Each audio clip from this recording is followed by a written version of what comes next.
Welcome, and thank you all for coming. I see all these nice, caring faces here. It's great. This is the first in the Climate Action Committee's spring speaker series. I'm going to give you a little advertisement for the next two. On April 20th, Judge Staley will be speaking on the effects of global warming and weather patterns. He is a meteorologist working with NOAA, and he has many, many other degrees and credentials than that. On May 18th, Laura Holmes, a Wellfleet resident, will be presenting on her environmental activism and economic development in establishing good green collar jobs in the commercial composting industry. How's that sound? Yes, you're Laura, right? That's good. Okay, so all three speakers I think are going to prove to be very interesting. We are the Climate Action Committee, Eastham's Town Climate Action Committee. I'm Ellen Greer. I don't know, do we want to introduce ourselves? Cheryl Gale has been in the back helping us. Roberta Longley is our chair. Tom McNellis is somewhere, is our esteemed colleague, and a couple other people. Olav Hegland and Mike Sarchione is not with us tonight. So tonight we are excited to have an Eastham and New York City resident who was a participant in the 2022 UN Climate Summit in Egypt. When I learned this, I said, well, I always wanted to know what goes on at the Climate Summit, so I thought it would be interesting for all you. He's going to share with us his experience and also his work on frontline environmental justice community work, the South Bronx Unite, which he co-founded. He's on numerous boards in New York City, way too many to read and mention. They have long, long names, all of them, but you can look them up and beyond, and that promote environmental health and justice and protect open space, clean water, and access to natural resources. This is his second climate summit that he was invited to. So with no further ado, let's give a warm welcome to Mychal Johnson.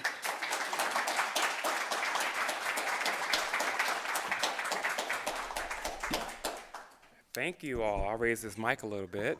Can you hear me okay? Ellen, thank you so much, and Climate Action Committee, thank you all for inviting me here. I was saying earlier how impressed I am with this space, but I'm also very intimidated by this space, and also you all, because you know where I live.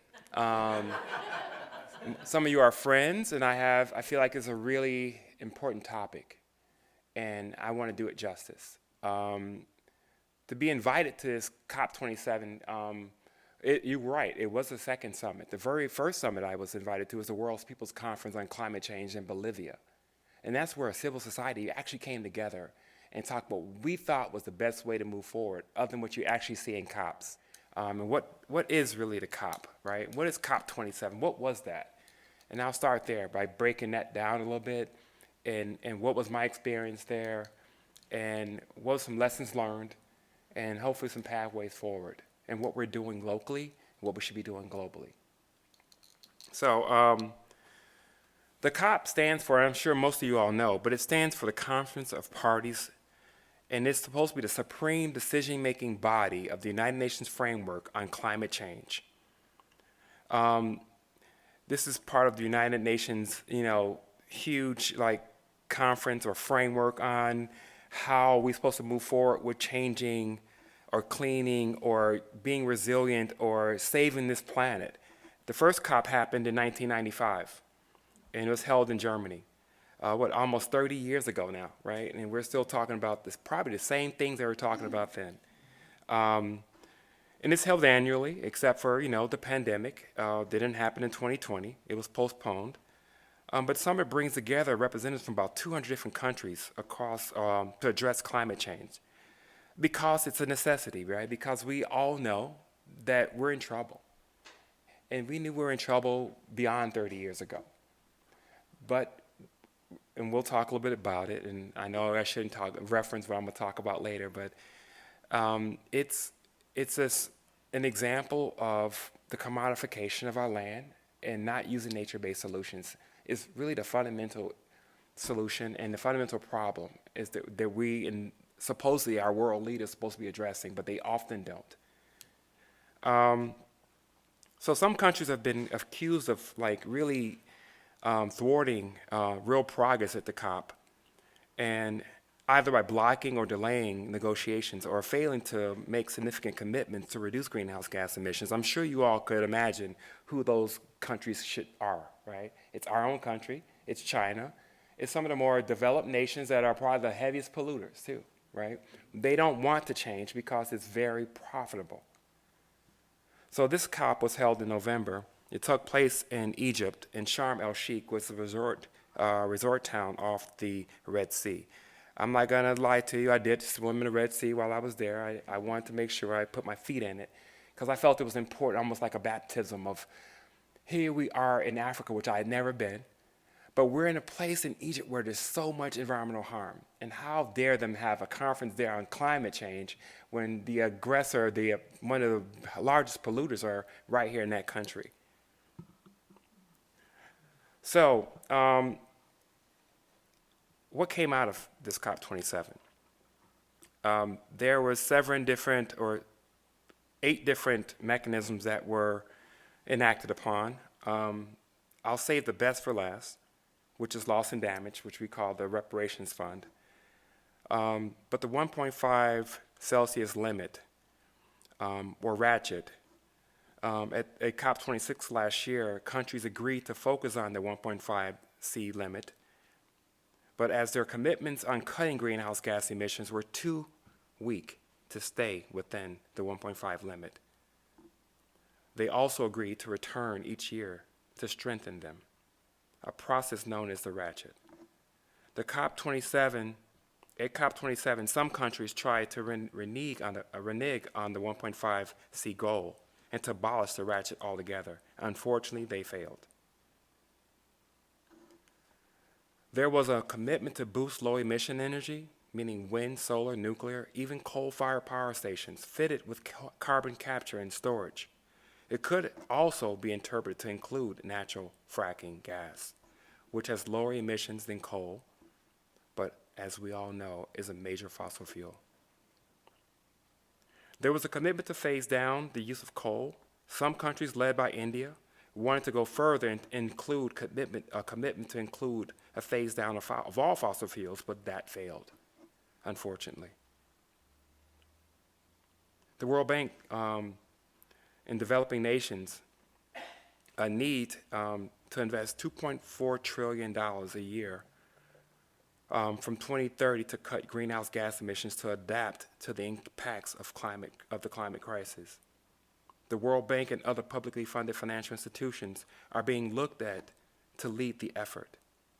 But the World Bank financing can and has been problematic for developing countries, as there are always strings attached to their financing, which can thrust countries into further debt and make them even more beholden to developed nations.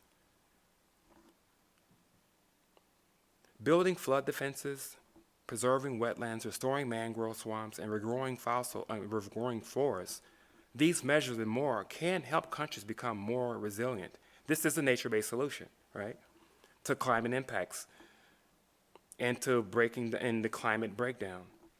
But poor communities often struggle to gain funding for these efforts.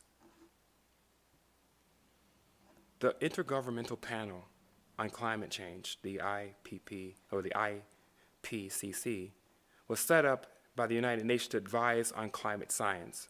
And the panel warns that climate does not warm in a gradual or linear fashion, but that we risk tripping feedback loops that would lead to rapidly escalating effects that would be labeled as tipping points. For example, the heating of the Amazon could turn into a rainforest, from a rainforest into a savanna. The IPCC has also begun referencing the right to clean, healthy, and sustainable environment. medical professionals have begun to play a more prominent role in climate talks and in climate protests, drawing a clear link between global heat and health. That's my phone. I'm trying to silence it. There, okay. The conference agreed on a fund to set up, and this is the most important part, the Climate Reparations Fund. We're at the very end of the conference. They agreed to set up a rescue fund to rebuild the physical and social infrastructure of countries devastated by extreme weather, like climate reparations as a acronym or a more succinct way of describing this fund. There needs to be repairs and reparations on what's been done to underdeveloped nations around the country. But this was the sole new item of agreement that came out of this COP. And it came really at the end. And it only came because of a passionate voice from a youth from the Global South. They heard her. I was there at that closing ceremony. It was powerful. But what we're going through is powerful. And it shouldn't take the passion of one person, but it did, and I'm glad it did, because that's the only thing that really came out of this conference that was actually meaningful, that was different from the previous COPs. But how it was structured was problematic. Sorry. The blue zone, as you see here over my head, was where all the major countries and developed nations came, all the negotiations happened, all the diplomats, policymakers, big businesses, and professional advocates gathered.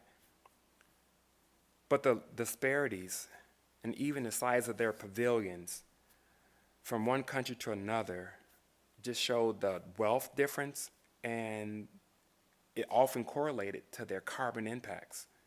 So we had China with a huge pavilion, the US had a huge pavilion. Of course, Egypt had a huge pavilion, but India had a huge pavilion. And the smaller countries like Bangladesh and countries from the Global South had smaller footprints in this blue zone. And they weren't meaningfully part of these discussions on negotiations on how to move forward. Civil society itself was largely excluded from the blue zone. And as a result, climate justice voices and perspectives were barely and hardly even heard or entertained by negotiations or negotiators. But grassroots groups and activists who tabled and provided programming and hosted rallies and protested had to go to another whole zone. You see, the green zone. Totally detached from where negotiations were happening, but very important yet still, because civil society needs to have a voice.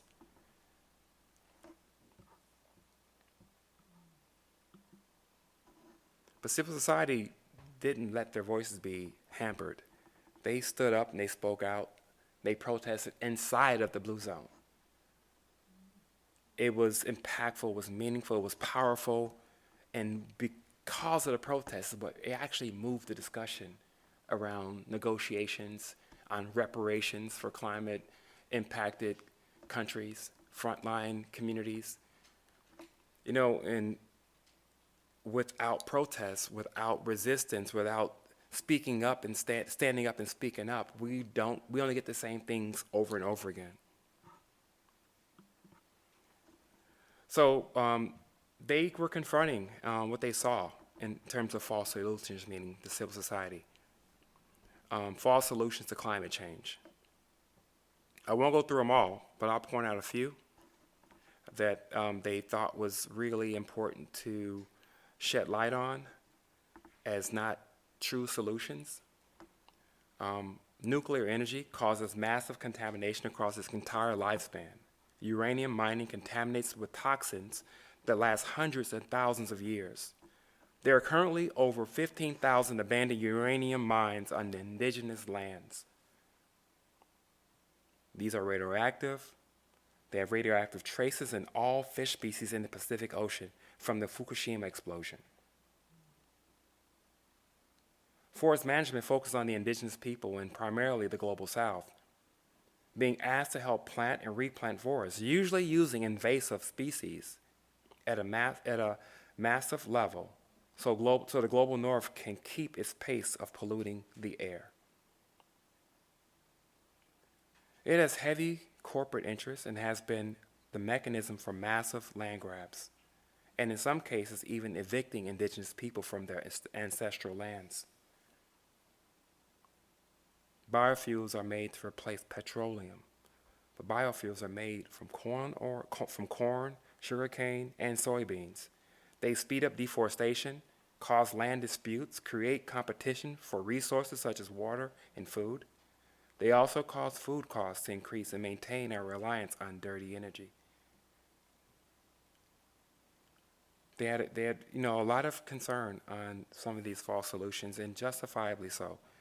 I think, and I'm not speaking for everyone, but I think our solutions have to be nature-based and have to be respectful of people who are living in these spaces and who are directly impacted as frontline community members, who are losing their ability to live where they have for generations.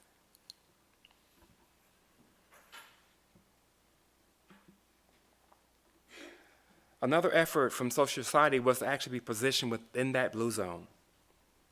And after fierce negotiations and advocacy, the Dr. Robert Bullitt's known as the father of environmental justice.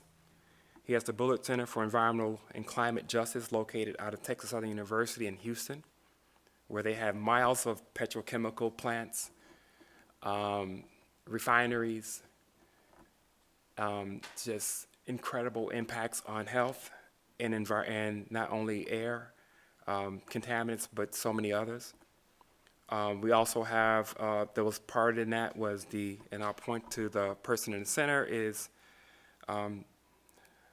Dr. Beverly Wright in the center right there, and Peggy Shepard. All three of these people on this panel sitting here are on the White House Council for Environmental Justice. They came together to create this first ever climate justice pavilion inside of the Blue Zone in COP27. Never before has climate justice or environmental justice activists were able to be placed inside of the Blue Zone, creating a pavilion. But uniquely in this pavilion, what also happened was there were other civil society pavilions allowed, but they weren't put in the same locations. They were kept in their cycles, right? They were kept separate. They weren't trying to bring them together, I think intentionally.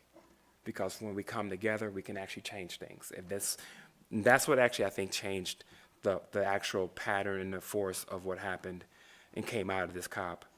But the COP brought together representatives from the Global South, the U.S. environmental justice movement, indigenous peoples, to spotlight the voices of communities disproportionately impacted by climate change.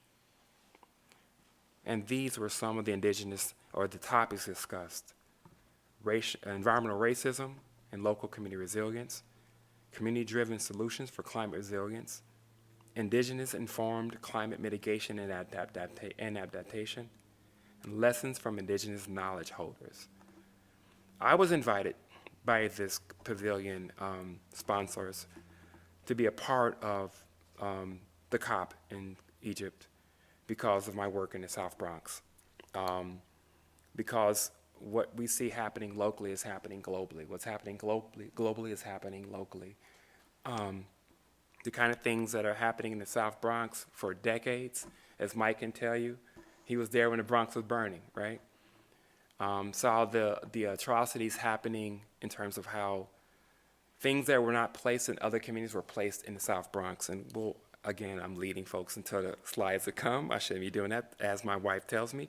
But I think the environmental justice and climate justice fights that are happening locally are super important. Those voices need to be heard. I'm so pleased to have been honored to be invited to go there. I was, again, awestruck by the amount of infrastructure and capital spent to creating that COP, to get almost little to nothing out of it. So who was the party for? Right? It was a huge party in terms of how much money was Egypt invested, and was also given to Egypt to invest in creating this COP. To not have civil society members being a part of that was for who? It was for big business, for banks. It was for those who are polluting and will continue to do so as long as we have oil in the ground, right?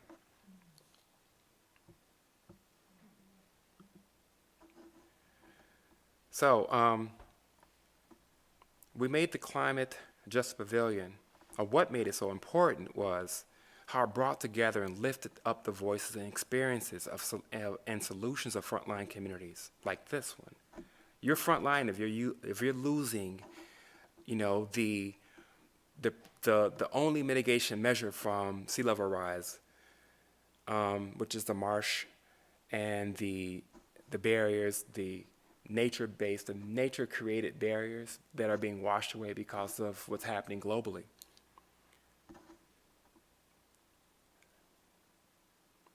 But we brought together and lifted up those voices and experiences and solutions because we knew that the impacts of climate change were happening to these communities first and worse. These frontline communities are from the global south, from the U.S. environmental justice movement, indigenous places. These people need to have their voices heard. And it's happening all over this country. It's happening all over the global south. It's happening in Africa, disproportionately being impacted by the type of changes that are happening to our climate, that if we already know we're at a really incredible tipping point if we're able to sustain life as we've seen it and experienced it for the last 30 or 40 years. Will that be there for my son? Will that be there for their children? But often those voices are left out of the legislative process and that develops the environmental and climate change policies as well. So in the South Bronx, 90,000 people live there that are of color. The area median income is about $30,000 a year. It's a frontline community that has been impacted by decades of environmental injustice. In the community, which is rich in culture and community, because people really come together and work together like this community does, and family, has been suffering for decades of disinvestment and unfair environmental policies. This here is the South Bronx Peninsula, which is one of the largest and significant maritime industrial areas in the city of New York. But these types of facilities are always placed, or industrial sightings are always placed in communities where people are lower economic status or of color. This is 850 acres, which actually all of this that happens, and I'll show you, so I'm leading again, that are man-made impediments that block community from their natural resources. Surrounded by 3 sites, and most of the community and their children don't even know there's a waterfront. I've had to take my son on a bike to show him where our waterfront is. And access to it, you have to cross a railroad track or go through a fence. This is like one of the examples of what happens in communities like the South Bronx all over the country, but we're only a microcosm of what's happening globally.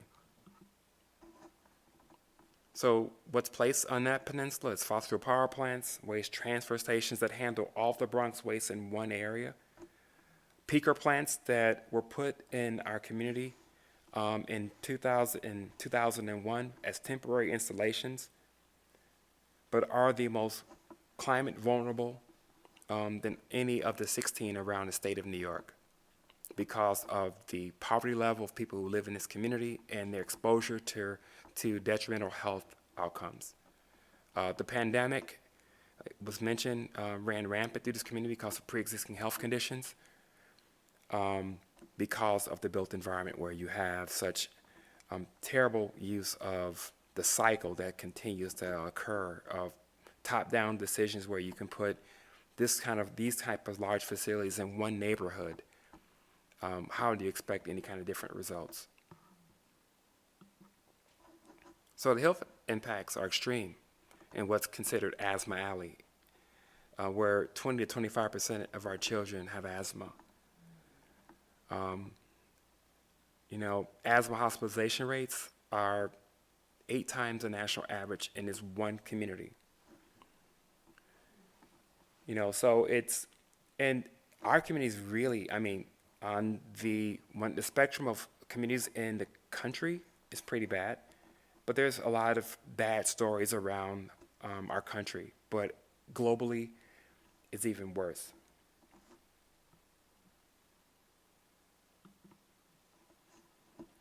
So community-driven solutions. Same way you all are thinking about how can you have solutions to the problems that exist here, but globally. We had to go hyper local in terms of our solutions, and hopefully there were going to be examples that others could use around the city of New York, the state of New York, and across the country. We're part of national coalitions, one of which is called the Environmental Justice Leadership Forum, with groups that were at the COP, part of the Climate Justice Pavilion, but trying to influence global policy. But locally, we're focusing on what can we do, seemingly with very little power. But we know our power really is this, when we come together. That's our power. And what we have been able to do is to do air quality monitoring and traffic counting, to determine what our air quality is like and what are some of the major sources of pollution, to use those kind of policy peer-reviewed research papers to drive legislation. So we've created community impact legislation that landmark. It sat in the New York State Assembly and Senate for 30 years.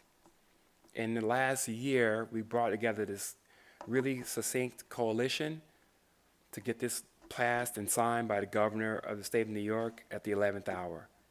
That will stop the continuous burden of communities on the type of sources on top of sources. Instead of looking at one source and what their permitting requirements are, what is their environmental impact statement, what are they doing cumulatively, how it will impact the community as a whole on all these projects put together. From the highways that encircle the neighborhood, to the peaker plants, to the waste transfer stations, the heavy diesel truck intensive operations, the 5 bridges that intersect one neighborhood. How, if you bring in one more entity, how will that play off the cumulative impact? So this law says you can't do it anymore without doing a burden report. That only would have came from research. If we didn't didn't have research-driven solutions, just knowing that the air is bad wasn't enough. We had to prove it up with science. We had to get collaboration with Columbia University's Melbourne School of Public Health to prove that up. And we still have that relationship with Columbia. We've done other research projects. We're doing STEM projects with local high schools to make sure that we can create our own we can create our own solutions and not be the victim, but empower it with solutions and empower it with our ability to stand up and fight back. I talked to you about that waterfront, right? That significant maritime industrial area that leaves no way of access. So we, as community members, came together with our community and envision what it'd be like to have a waterfront plan where we could actually bring people to the water's edge to be a part of that nature-based solution of building out green space, protecting our community also from flooding, because it's a flood zone. All this industry that was placed there is in a flood zone without any flood mitigation plans other than one the community itself created. And it was prioritized by the state as well because of our advocacy, that they prioritized as a priority project to create access and resiliency for an underserved, overburdened community in the South Bronx. I mentioned to Mike earlier about the capping the cross Bronx and how Robert Moses created this trench through our community, through the Bronx, and inevitably created an incredible large quantity of traffic and congestion and air pollutants from diesel trucks that run through this community that was trenched by Robert Moses. But there's a project and a plan to cap the cross Bronx, working with local congressmen and local community members, envisioning and doing research again with Columbia on what would be the attributes? What would be the effects of capping across Bronx? How would it be beneficial? One entity of Colombia is called Earth Economics. They priced out the cost benefit of building out our waterfront plan. The price to build it is $1 million. I'm sorry, $100 million. But the cost benefit over every year is $250 million. The cost benefit way out, overcomes what it will cost to build. But the elected and the power to do that is taking a lot of work to do because the political will needs to be behind it. But because of our advocacy of pushing and getting collaboration with institutions that can actually monetize these visioning, these solutions, these nature-based, community-based solutions, by putting price tags to its benefit helps, because we got a great story to tell. But what we saw through our environmental justice fights that instead of keep putting Band-Aids over problems, right, instead of fighting one project after another, what is the connecting tissue? What is the nucleus of the issue? And it seems to be the nucleus of the issue globally, and here on the Cape as well, is how land has been used, how it's been commodified and used to create some of most of the harm that's been placed on us. In the South Bronx, I'm getting a lot of examples where the land was been placed on the land. So we thought, well, how can we be the natural opposing force to not only real estate speculation, but to gentrification, because they're building a lot of residential housing on waterfront land in New York City and all over our country. But how can we be the guardians of our own public trust? Our waterfront, our natural resources should be a part of the public trust doctrine, right? Where they are a resource that should be held in perpetuity for the benefit of us all. Not commodified, not sold off, not auctioned off. And I actually wrote a paper, and I'm gonna hand out some of these, and hopefully I'll send a link too, but I co-wrote an article in the New York Law Journal on that subject about the public trust doctrine and how land has been used from the indigenous, right, commodified, has been the precursor and the cause of all our environmental harm and climate harm, and how we need to be the guardians of our own public trust. If our people who are embodied to do that, our elected officials aren't, then we push and make sure they do. So we created a community land trust, in short, to be that body that's made up of the community, to be the natural opposing force and also the guardians of our own public trust. I'm gonna take couple minutes to show you all a quick video on another false solution on congestion that's happening right now in the state of New York. It might happen in other places because they're thinking this is a good solution for congestion. It may happen in Boston as well. They call it congestion pricing. I'm going to jump out of the presentation for a second and take you to see this. Traffic has long been a nightmare in our largest cities, and now there's a growing awareness of the connection between traffic congestion, air pollution, and public health.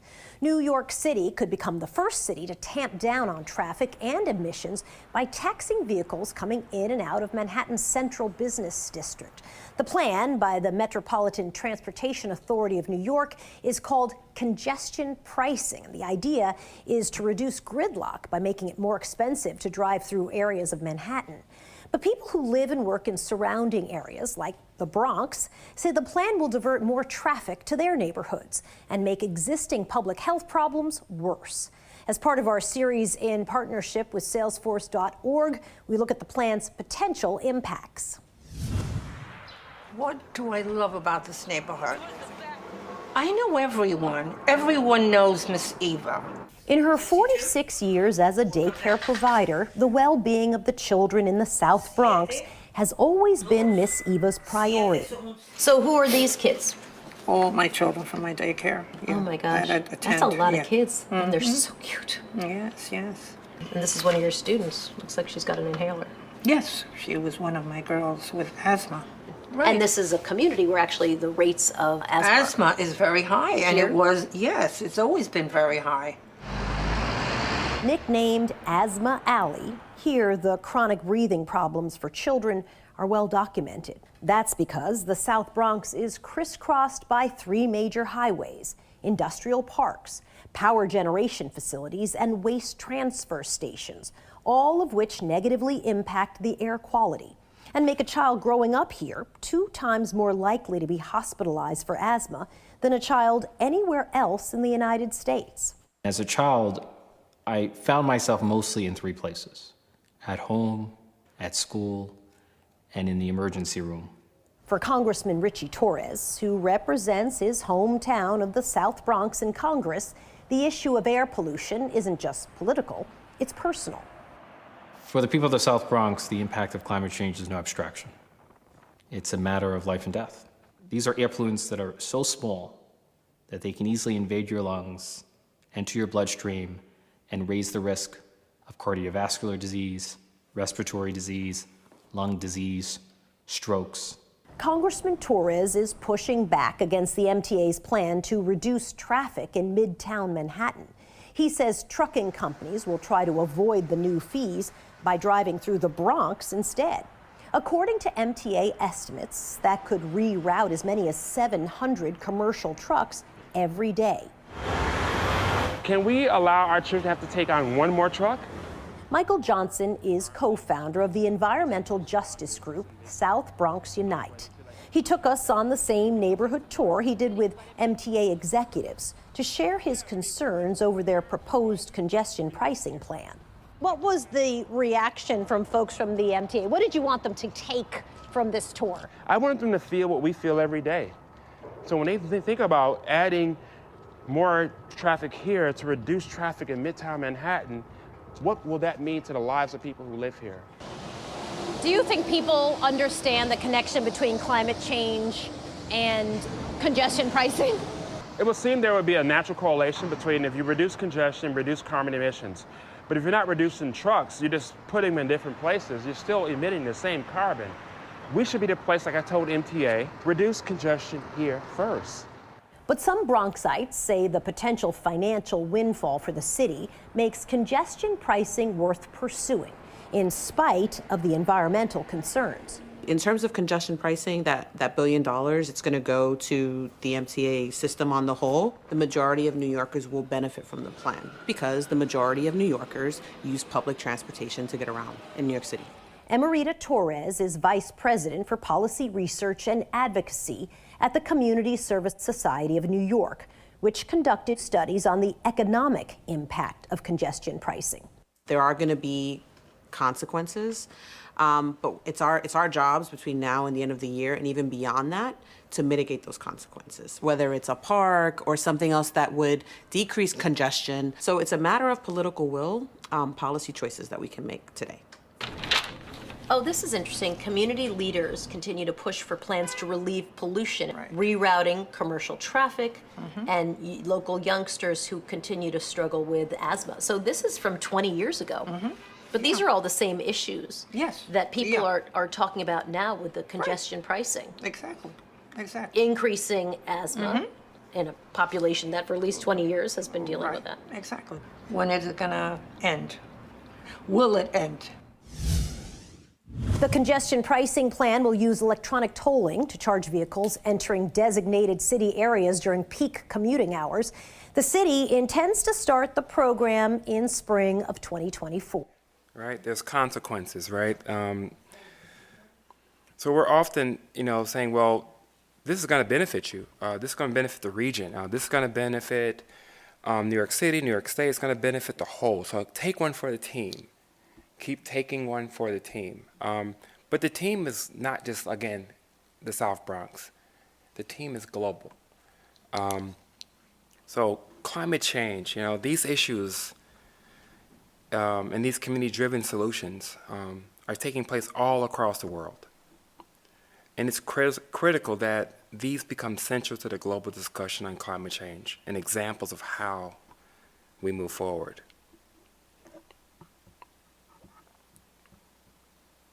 And you see the the most vulnerable countries are typically the ones who are the most economically, socioeconomically on the lower of the totem pole, per se.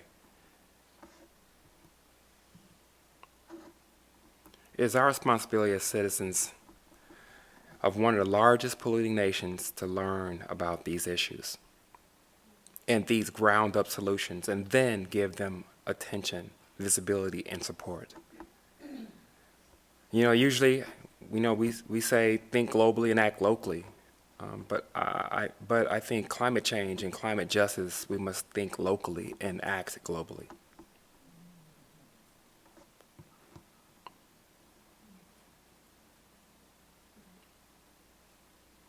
Just leaving this up on the screen for a little bit so you all can kind of soak this in about the world's largest polluters.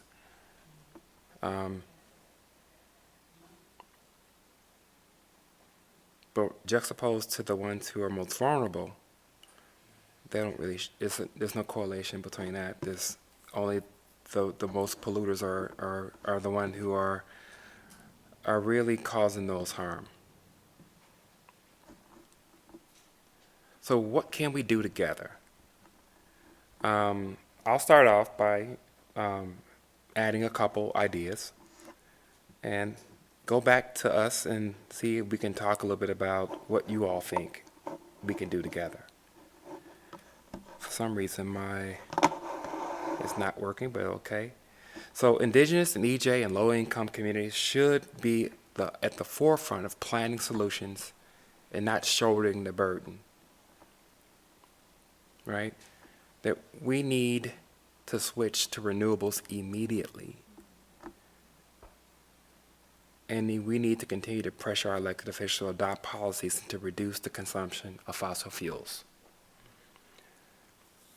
You know, I just want to add one more to this. It's about we have to make sure we're the guardians of our own public trust and make sure land and how our land is being used will not be a negative consequence for our children and our children's children. So the things we're seeing happen today are multiplying. Thank you all for having me. It's been an honor. Thank you. Thank you.